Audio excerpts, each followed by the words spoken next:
Yeah, thanks for coming, everybody. Pokemon Pinball. As you can see, like if you were here earlier for the talk with Seth and George, Pokemon is something that is relatable to many, many age demographics. And obviously, we wanted this game to be approachable because of how diverse that group of people are. There is also, like, in the works some plans for this on a larger scale that Pokemon has ideas for that also lends itself to needing this to be approachable to a lot of different players. So from a beginner standpoint, all of it's right here, big recognizable toys. The code base that we chose for this up front is sort of like, we wanted something that was easy to relate to people, so think of like your Medieval Madness or your Attack from Mars, where it's like hit that shot a bunch of times and something will happen, but we can add a ton of complexity to that idea. But yeah, I'll let Tanio do a little deep dive on here. Sure thing. Let's Andrew and Josh come on up here too. Yeah, sure. Andrew and Josh, also software engineers in the game. Andrew over here. Go over this way. Sorry. Tight fit. Thanks, guys. Yeah, so we got a lot of stuff in this game. So as Jack was saying, there's sort of a core, easy to understand rule set, which is toys, which is the Meowth balloon, the battle arena up at the top. There's the battle targets. You complete the battle targets. The Meowth balloon will come down onto the playfield, and you'll smash him, and then you can hit the center shot to start the multi-ball. By the way, the toys were all sculpted by us, and so they're not off-the-shelf toys. Yep. They're not toys purchased from the Pokemon Company. We created them specifically for the game, and every detail, the deco, the sculpts, everything had to go to the Pokemon Company for approval. So, yeah, unique to the game. Yeah, and like down to like, you know, needing the colors had to be just right. Every like outline detail had to go up a chain of command, come back down, and that back and forth until we nailed what's happening here. And like Meowth specifically, you know, when you play a pinball machine, you need a big bad. And, you know, what better than Team Rocket if you're familiar with Pokemon? They're always messing with you. And to have, like, Meowth and that balloon that, like, really correlates to, like, their presence coming down to get in the way. And you'll hear Meowth shouting at you a lot in this game. But, yeah, sorry. Please, continue. What he said, Yeah. but more. What he said, but more. Stuff. Yeah, so Meowth is the only Pokemon that talks. So Correct. We got him, and we have a lot of clips of him from the show, but he's directed at you. So in the game, you are the trainer, and it's your journey through the world of Pokemon to discover Pokemon and to train your Pokemon and to make your way up to becoming a Pokemon master. There's lots of clips from the TV shows from seasons 10 through 25. Yeah. You'll notice a lot of the content is focused on Generation 1, the Kanto region, but we have Pokemon in the game from all the generations. At launch, we have 182 that you can discover and catch.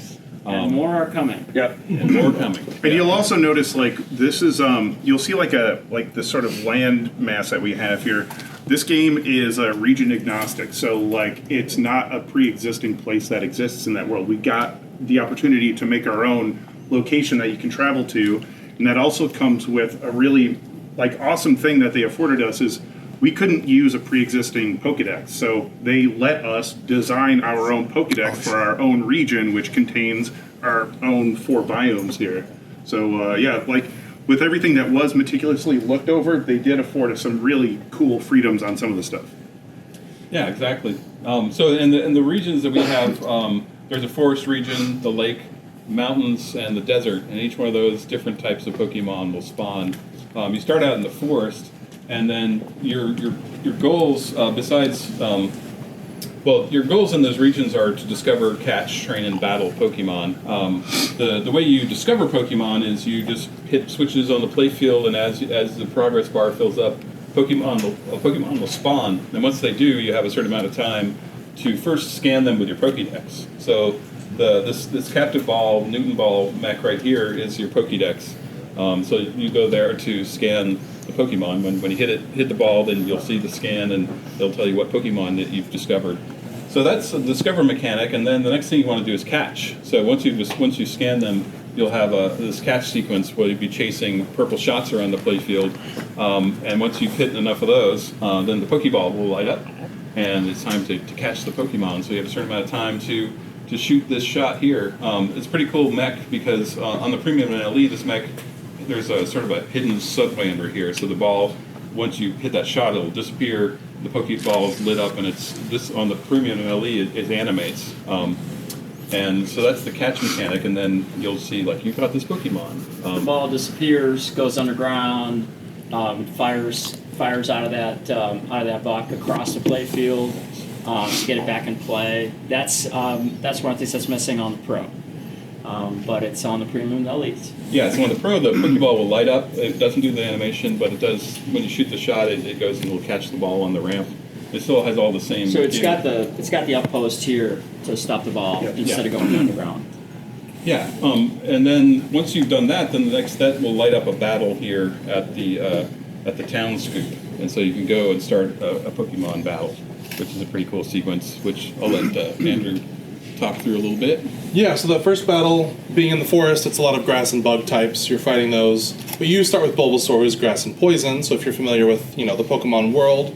That's not exactly a great matchup.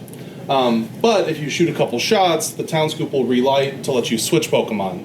And so you can switch to Squirtle or Pikachu, but you want to switch to Charmander because he can just light up the forest, tear through that battle, and get you straight to the end. And then the same thing, it's a simplified version of like the Pokemon type system. But we'll just flash the arrows quick at you to let you know when you've got a strong attack ready. But Pokemon fans and experts will find it intuitive, hopefully, and pinball fans will have the lights and hopefully some LCD stuff down the road to help guide you through those, tough to navigate battles. So yeah, you can use the Pokemon to your advantage.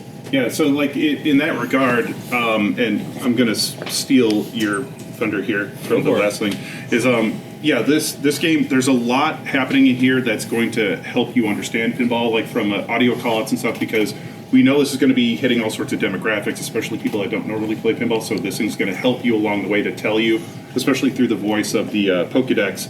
But for the pinball players, you're going to learn a lot from this, but also you're going to have to learn a lot about Pokemon to understand like what that rock, paper, scissors battle is too. So you're all going to be Pokemon pros in no time if you aren't already. So you'll even learn the correct pronunciation of each Pokemon. Yeah. The Pokemon company went to the audio session, sat in with the audio session to make sure that everything was pronounced correctly. As a matter of fact, in the promotional video that you guys saw, we're saying Pokemon wrong. They called both Jack and I out for saying Pokemon wrong. So we had it correctly. So I believe. So what's interesting is that the guys making the video, Zach, had us say Pokemon like 10 times, different ways, because he knew, this is going to be a thing. We're going to get it wrong. Yeah. So they have the correct way, and they will edit it into the audio, and you'll never know the difference. Yeah. But that was like one of the things that came back, as in the critique from the Pokemon company. Yeah, that's hard to beat out of your head when you say something in a certain way for 30 years to like have to say it correctly. Was like. So you're saying Pokemon is not correct? Pokemon is preferred. It's mental gymnastics to try to get. I don't know. It sounded like I said it right. Yeah, right, exactly. Yeah, I used to say Pokemon and No, that's wrong. I know that. At least you guys didn't say Pokemon. Or men, the plural, Pokemon. That's not right either. Couple of things. I think we said in the general session, all of the art is Pokemon Company art. Mm-hmm. We didn't draw anything. We essentially composited their stuff, and that really is about fidelity, right? It's about they are very, very, very, very particular to make sure that everything is just perfect the way they've designed it. So everything, line weights, colors, relative scales of characters, went under like tremendous scrutiny. So it is, and from our perspective, it's legitimacy, so it's okay. A lot of work went into like marrying the design, the necessary design of a pinball playfield with the Pokemon world, right? There's information we have to convey. There's things you guys expect, a pinball machine to have. And one of our challenges was to do that in within the context of legitimacy of the images. Right? A couple of things you'll notice: the armor on this LE is mock-up armor, so the art on the side is a decal. The real ones are printed on, like you've seen us do on armor before. So very, the high-quality prints. They'll look great. Right now, we didn't get all of those approvals in time, and so they're decals. The game in New York is decals. This game is decals. Let's see. Notice the Andrew did this wonderful job with the Pokemon, with the Pokeball. Oh, that's great. Pokeball lights on the speaker display panel. And of course the lights in this game, the colors of the lights in this game are very consistent with what you're doing and what you're in. So you will see the expression lights and the speaker lights and the playfield lights. You'll see at times you'll see coordinated color. Yep. Andrew, you want to talk about that a little bit, or? Yeah, there's if you do get the expression light package, you're gonna see when you're in the forest, everything's lit up green. When you're in the lake area, everything's lit up blue. So it kind of helps you along your journey. During the catch sequence, I want to communicate that urgency, so you have the expression lights running up along, just to kind of keep that momentum and that velocity that you've got while you're trying to catch up with, and then eventually capture this Pokemon. And yeah, there'll be more to come, but I think we've laid a really good foundation together on. You guys, so we talked early on, right? Had to make the game super approachable. I tried really hard to make all the shots easy and makeable, and there's a lot of work that went into combinations. This game is just chock full of possible combination shots, and then of course with that, a couple of combination systems. You want to talk about that? Yeah, not just one, but two combo Whoa, systems. Two combo systems. So Yeah. Two? Yeah, so the first one is the Pokeball combo system. You'll see on each one of the major shots, there's a Pokeball combo light.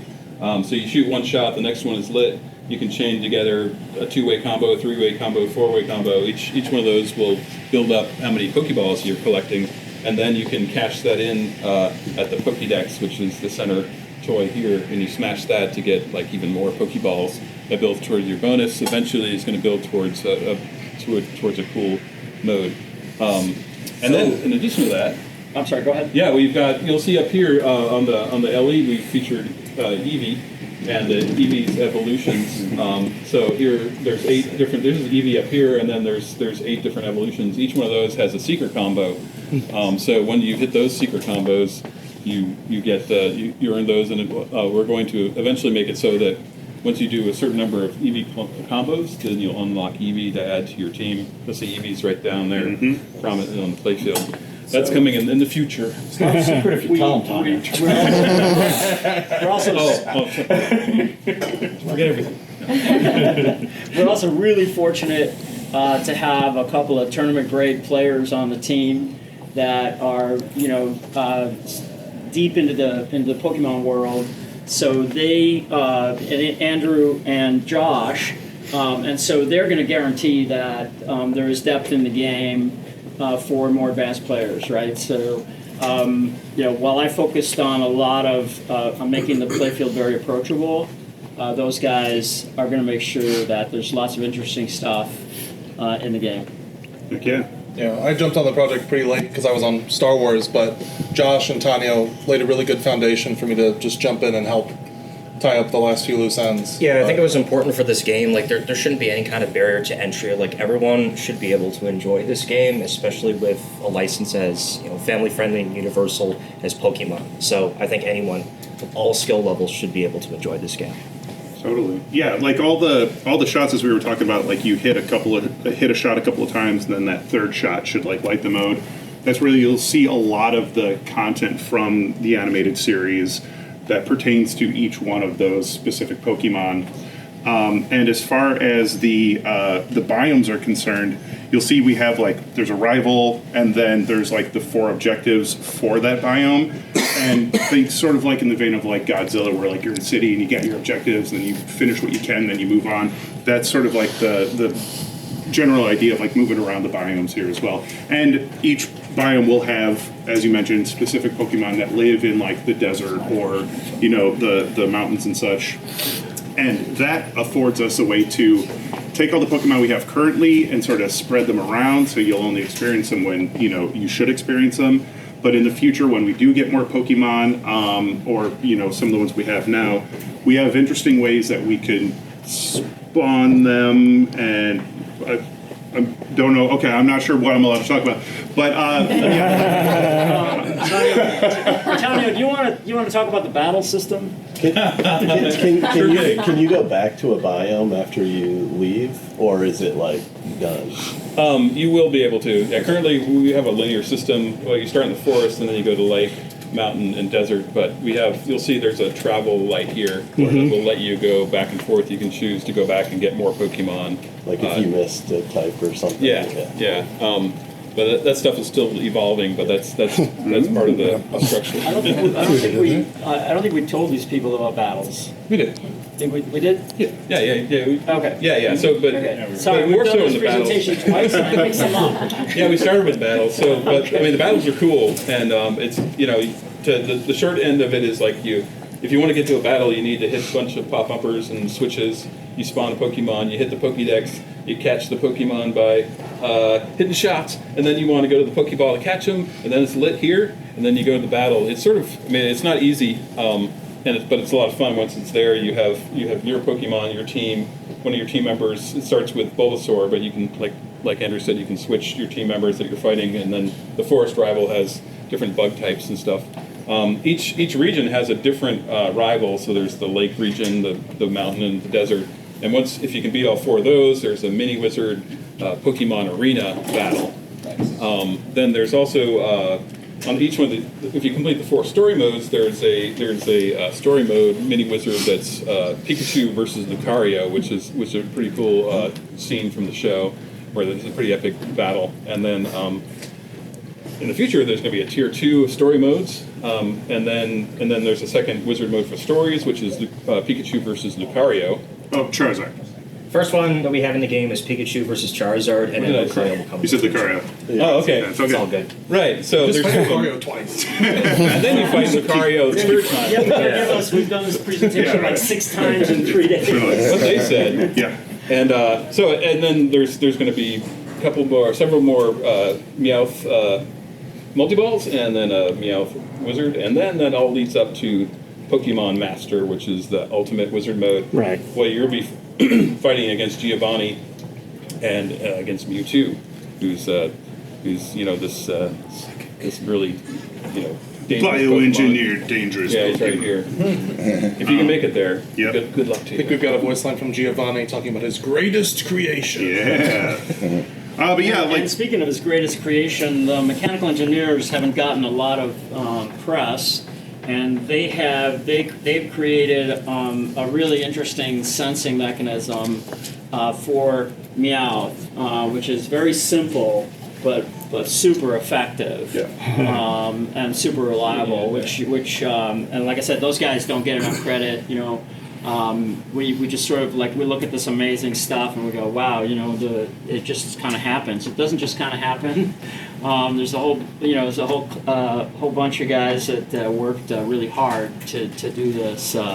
Thomas and Mason Dooley, Thomas Malcolm, Mason Dooley did a tremendous job. Mm-hmm. Those guys aren't in the room where I point them out, but they did an amazing job in working with Jack and myself to execute on the Playfield.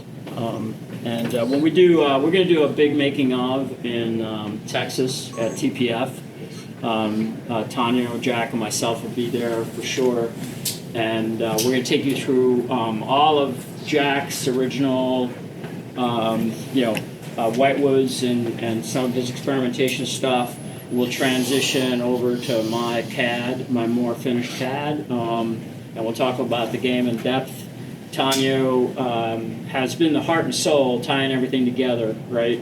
He had the big vision of progression through the game, and he's driven it through his team and through the whole team. So I'm really proud of this. This is it's come out great. Heck yeah. Yeah, I am too. And yeah, the team, as you said, the Josh and Andrew and Mitch and then our whole big team of AV people and sound and and Pokemon Company themselves have actually, and they've spent hours and hours and hours going over the stuff and sitting through the voiceover sessions. It's been an incredible journey. Yeah, the submission video that we had to, which we submitted in combination with the GDD, the game design document. Just to watch the video is over an hour, and it doesn't contain everything. Yeah, and they frame by frame like they frame by framed everything. Yeah. The game design document is like bazillion pages, and that's the stuff nobody ever sees, but it's real. It's been quite a project, and excited. Like, it was great yesterday. The Pokemon Company, two of the reps were here, and they've been seeing every single bit of this game through like the microscope of just this piece of art and that thing and this thing and like this video, this audio clip. So yesterday was the day they first played it, and they first saw it all together. Yeah, and just to see. away. I mean, just to see their reaction was amazing. They were happy. They felt joy. You know, it's like, oh, we got it. Yeah, and I was trying to clear with George. I'm not sure what I'm allowed to say, but Pokemon has very, very large plans for this pinball machine and pinball in general. Yeah, you guys know this is the 30th anniversary year, right? Yeah. If you look at your Instagram, it's like just type Pokemon and you'll be bombarded every day with events and things that are happening relative to this. And of course, wherever the pinball machine can be, the pinball machine will be. They've been a great partner. It's been hard for us to live up to their standards, and really that's been our challenge, right? We want to make this amazing pinball machine, but it has to fit, and it has to basically be at a certain bar, and they've got a pretty high bar. So. But it looks like a Pokemon game. Heck yeah, it does. All right, you guys. I think unless you got questions, we can get you to play.